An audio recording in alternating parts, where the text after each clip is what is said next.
ಆತ್ಮೀಯ H16 news ಅರ್ಥಾತ್ ಸಿದ್ದರಾಮಯ್ಯಗೆ ಸ್ವಾಗತ. ನಾನು ನಿಮ್ಮವ MI ಅಥವಾ ಮಲ್ಲಪ್ಪ ಜೋತರ. ಆತ್ಮೀಯರೇ, ವೆಸ್ಟ್ ಬೆಂಗಾಲ್ ಬಹಳ ಪ್ರಮುಖವಾದ ರಾಜ್ಯ ಇವತ್ತು.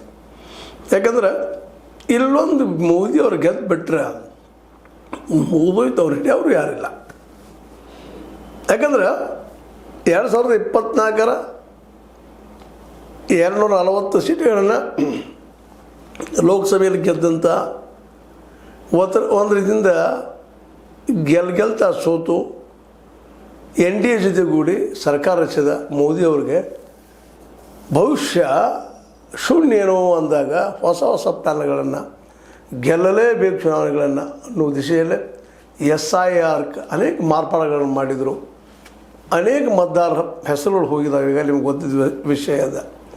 ಅದರಲ್ಲೂ ಈಗ ವೆಸ್ಟ್ ಬೆಂಗಾಲ್ದಲ್ಲೂ 90 ಲಕ್ಷ ಮತದಾರ ಹೆಸರು ಕಟ್ ಮಾಡಿ ಹೋಗ್ಬಿಟ್ಟಿದ್ದಾರೆ. ಅದರಲ್ಲಿ ಒಳನುಸುಳುಕೋರು ಅವರು ಇವರು ಅಂತೇಳಿ ಸತ್ತವರು ಅಂತೇಳಿ ಯಾರನ್ನು ತೆಗೆದುಹಾಕಿ ಹೋಗೋದ್ಬಿಟ್ಟಿದ್ದಾರೆ. ಒಂದು ಸ್ಪೆಲ್ಲಿಂಗ್ ಮಿಸ್ಟೇಕ್ ಔಷಧ ತೆಗೆದುಹಾಕಿ ಹೋಗೋದ್ಬಿಟ್ಟಿದ್ದಾರೆ. ಈ ನೆಕ್ಸ್ಟ್ ಕರ್ನಾಟಕಕ್ಕೆ ಮತ್ತು ಉತ್ತರ ಪ್ರದೇಶಕ್ಕೆ ಅದು ಆ ಮತದಾರ ನೋಡೋಣಿಲ್ಲ. ಇಲ್ಲಿ ಗೆದ್ರಪ್ಪ ಅಂತಂದ್ರೆ ಮೋದಿ ಅವರು ಇನ್ನೊರು ಸೋಲರಿಯದು ಸರ್ದಾರ್. ಯಾಕಂತಂದ್ರೆ ನಮ್ಮ ಕರ್ನಾಟಕದಲ್ಲಿ ಸಿದ್ದರಾಮಯ್ಯನವರು ಹೌದು ಬಲಿಷ್ಠ ಸರ್ಕಾರ ಕಟ್ಟಿದ್ದಾರೆ ಒಪ್ಪನು. ಆದರೆ ಮಮತಾ ಬ್ಯಾನರ್ಜಿ ಅವರಷ್ಟೇ ಇಡೀ ಒಂದು ರಾಜ್ಯವನ್ನು ತನ್ನ ಕಪ್ಪಿಮಿಷ್ಟ ಇಟ್ಕೊಂಡಂಥವ್ರಲ್ಲ. ಜೊತೆಗೆ ಜನಸಂಪರ್ಕದಲ್ಲಿ ಭಾರತದಲ್ಲಿ ಇವತ್ತು ವೆಸ್ಟ್ ಬೆಂಗಾಲದಲ್ಲಿ ಅತ್ಯಂತ ಪ್ರಮುಖ ವ್ಯಕ್ತಿ ಮಮತಾ ಬ್ಯಾನರ್ಜಿ ಅವರು.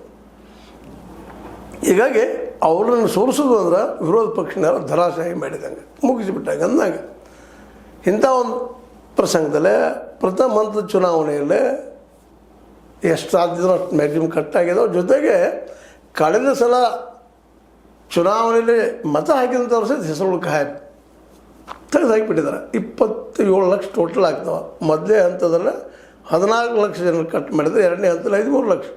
ಮೊದಲನೇ ಹಂತದಲ್ಲಿ ಒಂದು 100-150 ಜನಕ್ಕೆ ಏನೋ ವೋಟಿಂಗ್ ಸಿಕ್ಕದಂತ. ಇನ್ನು ಎರಡನೇ ಹಂತದಲ್ಲಿ ಅಷ್ಟೇ ಸಿಗ್ತದೆ.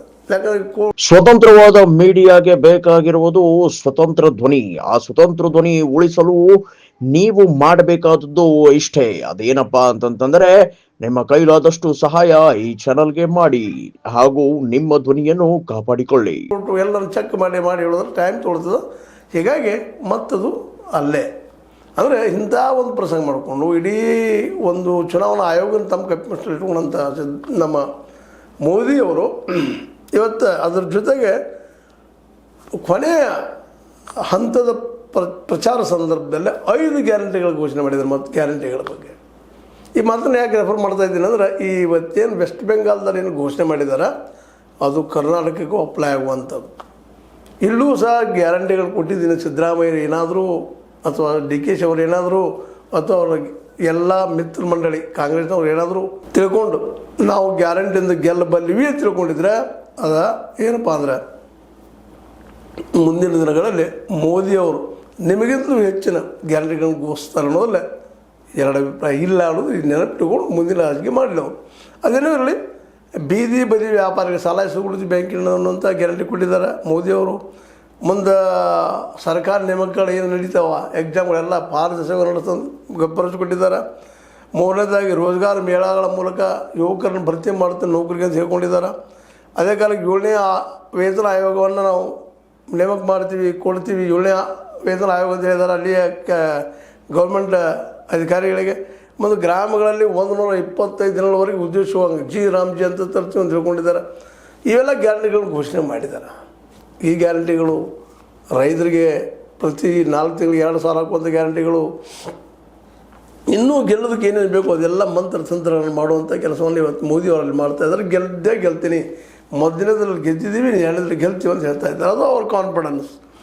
ಹಾಗಂತ ತಿಳ್ಕೊಂಡು ನಮ್ಮ ಮಮತಾ ಬ್ಯಾನರ್ಜಿ ಅವರೇನು ಸುಮ್ಮನೆ ಕುಳಿತಿಲ್ಲ. ಅವರು ಜಬರ್ದಸ್ತಾಗಿ ವಿರೋಧ ಮಾಡ್ತಾ ಇದ್ದಾರೆ, SI ವಿರೋಧ ಮಾಡ್ತಾ ಇದ್ದಾರೆ. ಏನು ಮ್ಯಾಕ್ಸಿಮಮ್ ಏನು ಮಾಡಬೇಕಾಗಿದನೋ ಅದನ್ನು ಮಾಡಿದ್ದಾರೆ. ಇಷ್ಟೆಲ್ಲ ಮಾಡಿದ ಮೇಲೂ ಅವ್ರು ಸೋಲ್ತಾರಪ್ಪ ಅಂತಂದ್ರೆ ಕರ್ನಾಟಕದಲ್ಲೇ ಕರ್ನಾಟಕ ಸರ್ಕಾರ ಈ ಗೆಲ್ತದನ ಅನ್ನೋಂಥ ಒಂದು ಸಣ್ಣ ಪ್ರಶ್ನೆ ಮೂಡುತ್ತದೆ. ಅದೇನೋ ಇರಲಿ, ಈಗ ಮಾತ್ರ ಲಾಸ್ಟ್ ಹಂತಕ್ಕೆ ಬಂದದ 27 ಲಕ್ಷ ಜನರ ಹಿಂದಿದ್ದಂಥ ಮತ ಹಾಕಿದಂಥವ್ರಿಗೆ ಮತ ಇಲ್ಲಿ ಇವತ್ತು. ಇದು ನಾಳೆ ಏನಾಗಬಾರ್ದಪ್ಪ ಅಂತಂದ್ರೆ ಇದೇ ಒಂದು ನೆಪದ ಮೇಲೆ ಇಲ್ಲಿ ವೋಟರ್ ಕಾರ್ಡ್ ನಿಮ್ದು ಇಲ್ಲ ಅಂತ ತಿಳ್ಕೊಂಡು ಈ ದೇಶದ ಪ್ರಜೆ ಆಗೋದನ್ನು ನಾಗರಿಕ ಆಗೋದನ್ನು ತಪ್ಪಿಸಲಿಕ್ಕೆ ಸಾಧ್ಯನೋ ಆಗಬಹುದೇನೋ ಅನ್ನುವಂಥ ಮಾತುಗಳು ಕೇಳಿ ಬರ್ತಾ ಇದ್ದಾವೆ. ಹೀಗಾಗಿ ಈ 27 ಲಕ್ಷ ಮಂದಿ ಗತಿ ಏನು, ಅದು 90 ಲಕ್ಷ ಮಂದಿ ಕಟ್ಟಾಗಿದೆ, ಅವ್ರ ಗತಿ ಏನು, ಇದೇ ರೀತಿ ಮುಂದುವರೆದ್ರೆ ಹೇಗಂತ. ಯಾಕೆ ಇಲ್ಲಿವರೆಗೆ ಸಾಕಷ್ಟು ಪ್ರತಿ ವರ್ಷವೂ ನಡೀತಾನೆ ಇರ್ತದೆ, ಸಂಶೋಧನೆ ಅಥವಾ ಪರಿಷ್ಕರಣೆ ಆಗೇ ಆಗ್ತಿರ್ತದೆ. ಅದು ಈ ಸಲ ಈ ಹೊತ್ತಿನಲ್ಲೇ ಈ ರೀತಿ ಆಗೋದು ಮಾತ್ರ, ಅಂದರೆ ಹೆಚ್ಚಾಗಿ ಆಗೋದು ಮಾತ್ರ ಈ ದೇಶದ ಇಲ್ಲಿ ರಾಜಕೀಯದಲ್ಲಿ ದೊಡ್ಡ ಹೊಡೆತ ಅನ್ನುವಂಥದ್ದು. ಇವೆಲ್ಲ ಏನೋ ಇರಲಿ, ಒಟ್ಟಿನಲ್ಲಿ ಈಗ ಪ್ರಚಾರ ಕೊನೆ ಹಂತಕ್ಕೆ ಬಂದದ. ಗೆಲ್ಲಲೇಬೇಕಂತ ಹಠದಲ್ಲಿ ಇಬ್ಬರು ಬಿದ್ದಿದ್ದಾರೆ. ಮೋದಿಯವರು ಒಂದು ಕಡೆ, ಶಾ ಅವರು ಇನ್ನೊಂದು ಕಡೆ, ಜೊತೆಗಿಲ್ಲೇ ಮಮತಾ ಬ್ಯಾನರ್ಜಿ ಮತ್ತು ನಮ್ಮ ರಾಹುಲ್ ಗಾಂಧಿಯವರು, ಇವರೆಲ್ಲರೂ ಪ್ರಯತ್ನ ಮಾಡ್ತಾ ಇದ್ದಾರೆ. ಯಾರು ಗೆಲ್ತಾರೋ ಯಾರು ಸೋಲ್ತಾರೋ. ಬಟ್ ಅಂದಾಜು ಎಲ್ಲರ ತಲೆಯಲ್ಲಿ ಏನಪ್ಪ ಅಂತಂದ್ರೆ ಭಾಳಷ್ಟು ಪ್ರಮಾಣದಲ್ಲಿ ಮತ ಆಗಿದೆ. ಫಸ್ಟ್ ಒಂದು ಹಂತದಲ್ಲೇ 95% ಆಗಿದೆ. ಅಂದರೆ ಮೋಸ್ಟ್ಲಿ ಆ್ಯಂಟಿ ಇನ್ಕಂಬನ್ಸಿ ಇರ್ಬೋದು ಅಂತ ಕೆಲವರು ತರ್ಕ ಮಾಡ್ತಾರೆ.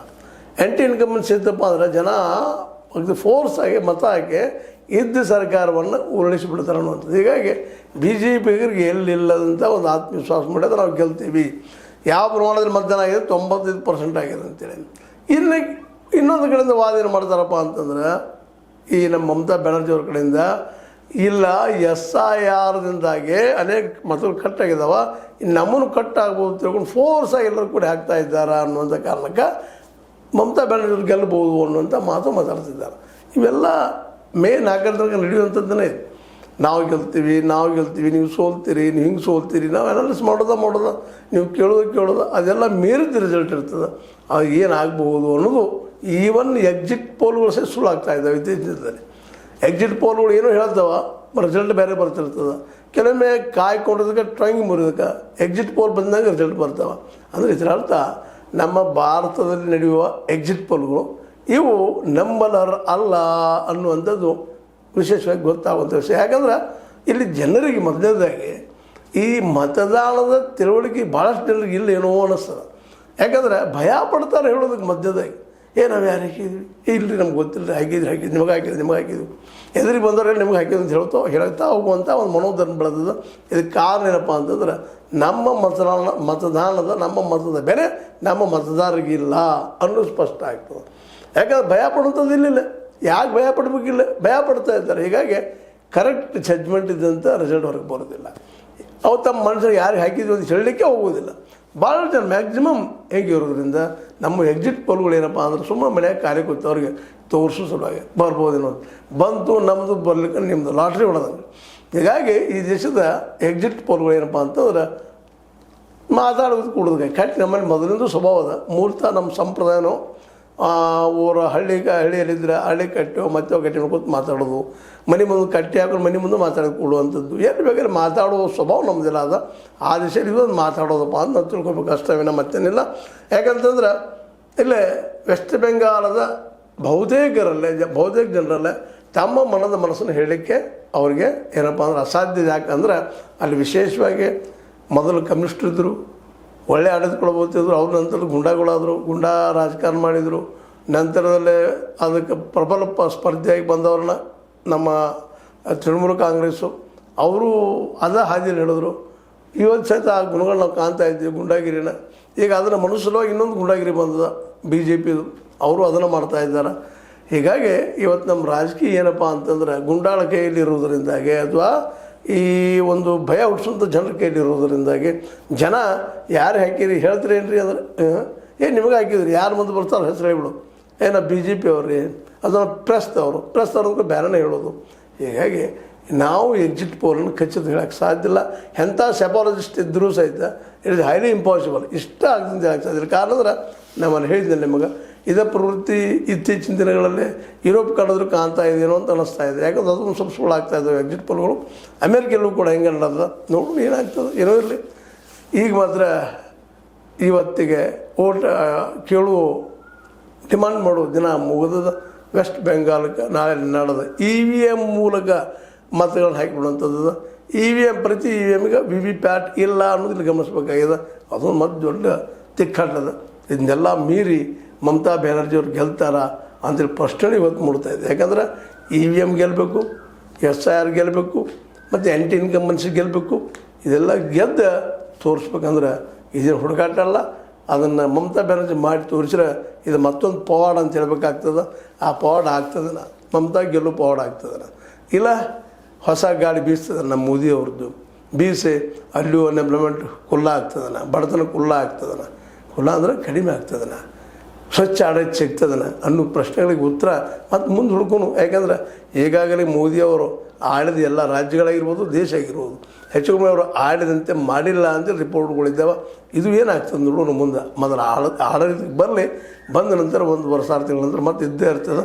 ಬಟ್ ಇಲ್ಲಿವರೆಗೆ ರಿಸಲ್ಟ್ ಅನುಭವ ಏನು ಹೇಳ್ತದಪ್ಪ ಅಂದ್ರೆ ಅಂತಹ ಮಹಾನ್ ಬದಲಾವಣೆ ವೆಸ್ಟ್ ಬೆಂಗಾಲ್ದಲ್ಲೇ ಆಗಲಿಕ್ಕಿಲ್ಲ. ಮೋದಿ ಬರಲಿ ಬೇಡ, ಮಮತಾ ಬ್ಯಾನರ್ಜಿ ಅವ್ರು ಬರಲಿ, ಯಾರು ಬಂದರೂ ಇಲ್ಲಿಯ ಆಡಳಿತ ವ್ಯವಸ್ಥೆಗೆ ಬದ್ದಿದ್ದಾರೆ, ಅದನ್ನು ಮುಂದುವರ್ಸ್ಕೊಂಡು ಹೋಗ್ತಾರೆ. ಜಾತಿ ಧರ್ಮ ಮತ್ತೆ ಹೊಡ್ಕೊಂಡು ಹೋಗುವಂಥದ್ದು, ಉದ್ಯೋಗ ಕೊಡ್ತದೆ ಮೋಸ ಮಾಡಿ ಹೋಗುವಂಥದ್ದು ಎಲ್ಲ ಕಾಮನ್ ಆಗ್ಯದ. ಮತ್ತು ನಾವು ನಂಬಿ 500,000 ಕೋಟಿ ಹಾಕ್ತೀವಿ. ಹೀಗಾಗಿ ಯಥ ಪ್ರಜೆ ತಥ ರಾಜ ಅಂದಂಗೆ ಆಗ್ಯದ. ಅದಕ್ಕೆ ಪ್ರಜೆಗಳು ಎಲ್ಲಿವರೆಗೆ ತಮ್ಮ ತಪ್ಪುಗಳನ್ನು ತಿದ್ದುಕೊಳ್ಳೋದಿಲ್ವೋ ಅಲ್ಲಿವರೆಗೆ ಇಂಥ ರಾಜರು ಬರೋರು ಅನ್ನೋದು ಅಷ್ಟ ಸಿದ್ಧ. ಹೌದಾ? ನಾ ಹೇಳಿದ ಸತ್ಯ ಅಂದ್ರಿ ಅದು ಸುಳ್ಳು ಅಂದ್ರಿ, ಸರಿ ಅಂದ್ರೆ ಸರಿ ಇರಲಿ, ತಪ್ಪಲ್ಲಿ ತಪ್ಪು ಮಾಡಿರಿ. ಇಲ್ಲಾಂದ್ರೆ ಅಂತ ಇರ್ರಿ, ಮಾತಾಡ್ತಾ ಇರ್ರಿ, ಲೈಕ್ ಮಾಡ್ತಾಯಿರಿ, ಶೇರ್ ಮಾಡ್ತಾಯಿರಿ, ಸಬ್ಸ್ಕ್ರೈಬ್ ಮಾಡ್ತಾಯಿರಿ, ಮಾಡಿಸ್ತಾಯಿರಿ ಅಂತ ಹೇಳ್ತಾ H16 ನ್ಯೂಸ್ ಅರ್ಥಾತ್ ಸಿದ್ದರಾಮಯ್ಯ ಸತ್ಯದ ಕೈಗೊಂಡು ವಂದನೆಗಳು. ಆತ್ಮೀಯ ಸಾರ್ವಜನಿಕರಲ್ಲಿ H16 ಅರ್ಥಾತ್ ಸೀತಾರಾಮದಿಂದ ಒಂದು ಮನವಿ. ಈ ಸಂಸ್ಥೆ ಭ್ರಷ್ಟಾಚಾರ, ಅನ್ಯಾಯ, ಅತ್ಯಾಚಾರಗಳಿಂದ ನೊಂದವರ ವೇದಿಕೆ. ಅನ್ಯಾಯಕೋರರ, ಭೂಗಳ್ಳರ, ನಶಾ ಸಾರಾಯಿ ಮಾಫಿಯಾಗಳ ವಿರುದ್ಧದ ಧ್ವನಿ.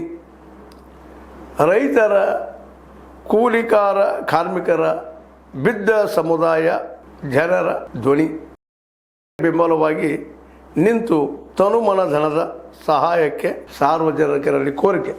ದಾನದ ಸಹಾಯ ನೀಡಿ ಸ್ವಾತಂತ್ರ್ಯ ಪತ್ರಿಕೋದ್ಯಮ ಉಳಿಸಿ ಬೆಳೆಸಿ. ವಂದನೆಗಳು. ತಮ್ಮನ್ನೇ ನಂಬಿರುವ ಮಲ್ಲಪ್ಪ ಇ ಜೋತಾವರ್. ಈ ಕೆಳಗಿನ QR ಸ್ಕ್ಯಾನ್ ಮಾಡಿ ಅಥವಾ ಈ ನಂಬರ್ ಅಂದರೆ 7411402405ಗೆ ಇಲ್ಲ 9686864852ಗೆ ನೀವು ಫೋನ್ಪೇ ಮಾಡಿ, ಪೇಟಿಎಮ್ ಮಾಡಿ ಅಥವಾ ಇನ್ನಾವುದೇ ಮಾಧ್ಯಮದಿಂದ ಗೂಗಲ್ ಮೂಲಕ ಸಹಾಯ ಮಾಡಿ ಈ ಪ್ರಾಮಾಣಿಕ ಪತ್ರಿಕೋದ್ಯಮವನ್ನು ಉಳಿಸಿ ಅಂತ ಮತ್ತೊಮ್ಮೆ ಮನವಿ. ವಂದನೆಗಳು.